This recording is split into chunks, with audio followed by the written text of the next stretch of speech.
Hello everybody, and welcome to Investuition, a community where you scale up your knowledge.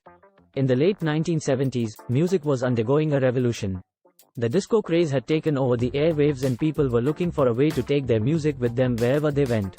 At the same time, the first portable cassette players were becoming popular, but they were bulky and not very practical for people on the go. Enter the Sony Walkman. The Walkman was first introduced in 1979 by Sony Corporation, and it changed the way people listened to music forever. It was a small, portable cassette player that could fit in your pocket and came with a set of lightweight headphones. For the first time, people could take their music with them wherever they went, and the experience was personal and immersive. The idea for the Walkman came from Sony co-founder Masaru Ibuka, who wanted to create a portable cassette player that could be used to listen to opera during long airplane flights. He enlisted the help of engineer Nobutoshi Kihara, and the two of them worked together to create what would become the first Walkman. The first Walkman, the TPSL-2, was an instant success in Japan.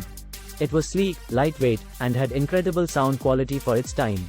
The Japanese public quickly fell in love with the device, and it became a status symbol among the country's youth. Sony was initially hesitant to release the Walkman outside of Japan, but eventually decided to give it a try. They released the device in the United States in 1980, and it was an immediate hit. People loved the idea of being able to take their music with them wherever they went, and the Walkman quickly became a must-have accessory. Part of the Walkman's success can be attributed to its marketing. Sony understood that the device was more than just a cassette player, it was a lifestyle accessory. They used advertising to create a sense of desire among consumers, showing young people walking around the city with their Walkmans and looking cool and hip. But it wasn't just the marketing that made the Walkman a success. The device itself was incredibly well designed. The TPSL-2 had a number of features that set it apart from other portable cassette players on the market. It had two headphone jacks, which allowed two people to listen to the same music at the same time, and it had a hotline button that would lower the volume of the music and allow the user to listen to the outside world. The Walkman also had incredible battery life. On just 2-hour batteries, the TPSL-2 could play for up to 20 hours, making it perfect for long trips or commutes.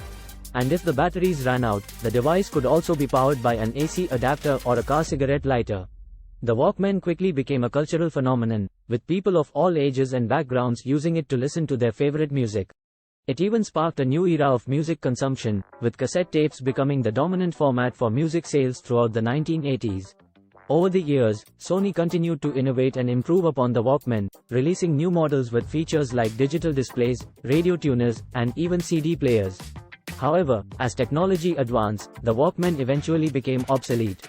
In 2010, after more than 3 decades, Sony announced that it would be discontinuing production of the Walkman cassette player. Despite its eventual demise, the Walkman left an indelible mark on the world of music and technology. It revolutionized the way people listen to music, and it paved the way for future innovations in portable audio technology. Today, the Walkman is remembered as an icon of the 1980s and a symbol of the power of music to connect people across cultures and generations. Despite being an amazing, well-designed product, what happened that Walkman lost its fame?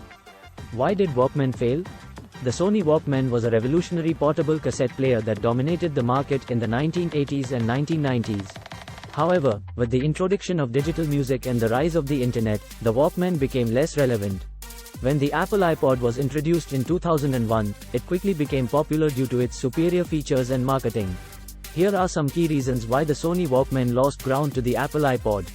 Digital music. The Sony Walkman played cassette tapes, which became obsolete with the rise of digital music. The iPod, on the other hand, was designed to play digital music files and offered a larger storage capacity. User interface. The iPod's user interface was intuitive and easy to use, with a scroll wheel and player, easy to read menus.